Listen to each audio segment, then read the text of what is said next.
శ్రీ సత్యసాయి జిల్లా కదిరి రూరల్ పరిధిలో ఉన్న ఎర్రదొడ్డి గంగమ్మ దేవాలయం ఈవో మురళీకృష్ణ చోరీ ఘటనపైన రాష్ట్ర ముఖ్యమంత్రి నారా చంద్రబాబు నాయుడు తీవ్ర ఆగ్రహాన్ని వ్యక్తం చేశారు. ఏదైతే ఉదయం ఎర్రదొడ్డి గంగమ్మ దేవాలయంలో భక్తులందరూ కూడా దర్శనం చేసుకుని వెళ్ళిన అనంతరం నిర్మానుషంగా ఉన్న సమయంలో ఈవో మురళీకృష్ణ అక్కడ విధులు నిర్వహిస్తున్నాడు. ఏదైతే ఏవో మురళీకృష్ణ దంపతులు ఇద్దరు కూడా నిర్మానుషంగా ఉన్న సమయంలో భక్తులు ఎవరు లేని సమయంలో అమ్మవారికి చెందిన దాదాపు 5 కిలోల వెండి అలాగే పట్టు చీరలు అమ్మవారికి చెందిన విలువైన వస్తువులన్నీ కూడా చోరీ చేసేందుకు యత్నించారు. అవన్నీ కూడా మూట కట్టుకొని ఒక ఆటోలో తీసుకెళ్తున్న తరుణంలోనే అక్కడే కొంతమంది ఉన్న స్థానిక భక్తులు కావచ్చు స్థానికులు కావచ్చు ఈవో మురళీకృష్ణను అడ్డుకొని నిలదీశారు. అయితే అమ్మవారికి చెందిన నగలు అలాగే పట్టు వస్త్రాలన్నీ కూడా ఎక్కడికి తీసుకెళ్తున్నారని చెప్పేసి స్థానికంగా ఉన్న భక్తులు కావచ్చు స్థానికులు కావచ్చు నిలదీయడంతో అయితే బ్యాంకు లాకర్లో పెట్టడానికి తీసుకెళ్తున్నారని చెప్పేసి ఈవో మురళీకృష్ణ చెప్పారు. దీనికి సంబంధించి ఆదివారం పూట ఏ బ్యాంకు ఉంటుంది, ఏ బ్యాంకు వర్కింగ్లో ఉంటుందని చెప్పేసి కూడా అక్కడ ఉన్న స్థానికులు నిలదీయడంతో ఏవో మురళీకృష్ణ మౌనం పాటించారు. అయితే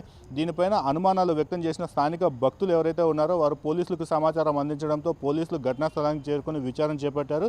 అయితే ఏవో మురళీకృష్ణ అమ్మవారి నగలు అన్నీ కూడా చోరీ చేసేందుకు ప్రయత్నించాడని చెప్పేసి విచారణలో తేలడంతో ఏవో మురళీకృష్ణ పైన కేసు నమోదు చేసుకుని అరెస్ట్ చేశారు. ఇదే ఘటనపైన రాష్ట్ర ముఖ్యమంత్రి నారా చంద్రబాబు నాయుడు తీవ్ర ఆగ్రహాన్ని వ్యక్తం చేశారు. అయితే ఎర్రదొడ్డి గంగమ్మ దేవాలయంలో చోరీకి పాల్పడిన ఈవో మురళీకృష్ణను వెంటనే సస్పెండ్ చేయాలని చెప్పేసి దేవాదాయ శాఖ ఆదేశాలు జారీ చేశారు. అయితే దీనిపైన విచారణ చేపట్టిన దేవాదాయ శాఖ చోరీ చేసినట్లు నిరూపితం కావడంతో వెంటనే అతన్ని సస్పెండ్ చేయాలని చెప్పేసి కూడా ఉత్తర్వులు జారీ చేసింది.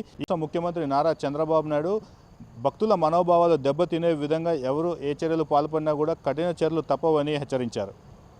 ఈరోజు ఎర్రదొడ్డి గంగమ్మ దేవస్థానంలోకి ఈరోజు ఆదివారం సందర్భంగా దర్శించుకోవడానికి గుడికి వస్తే ఇక్కడ ఆలయ ఈవో అయినటువంటి ఈవో గారు మురళీకృష్ణ గారు వాళ్ళ భార్యతో కలిసి భక్తులు సమర్పించిన వెండి ఆభరణాలు విలువైనటువంటి చీరలు వాళ్ళ భార్యను పిలుచుకొని సంచిలోకి వేసుకొని ఆటోలో తీసుకొని వస్తున్నారు.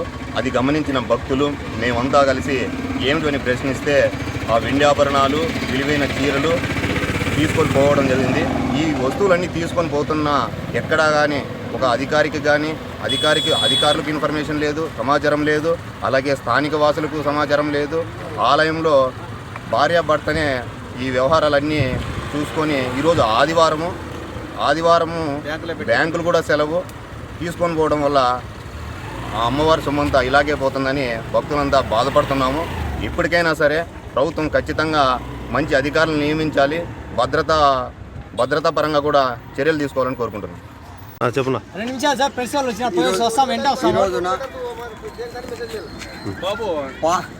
ఎర్రదొడ్డి అమ్మవారి దగ్గర ఈవో గారు ఈరోజు ఆదివారం అనేది కూడా తెలియకుండా బ్యాంకుకు లాకర్లు తీసుకుపోతానంటాడు. ఆదివారం బ్యాంకులు ఉంటాయా? ప్రజలు ఎంత తిక్కోలం అయిపోయినామో, ఎంత తిక్కోలం చేస్తున్నాడంటే ఈ ఈవో గారు రానిచ్చి అమ్మవారి దగ్గర ఉండి కూడా 100కి 100 పాళ్ళు ఆయన తప్ప వేరే వాళ్ళు ఎవరు చేసిండ్రు. ఆయన పాత్ర ఖచ్చితంగా ఉంది. ఈయన పుట్టుకతోనే ఈ దొంగతనాలు చేసేది ఇవన్నీ బాగా అలవాటు ఉంటా కదిరి అంతా అయిపోయి ఇక్కడ వచ్చినాడంటున్నారు. మాకు ఈవో గారిని వెంటనే సస్పెండ్ చేయాలని మీ పత్రికాముఖంగా కోరుకుంటున్నాను.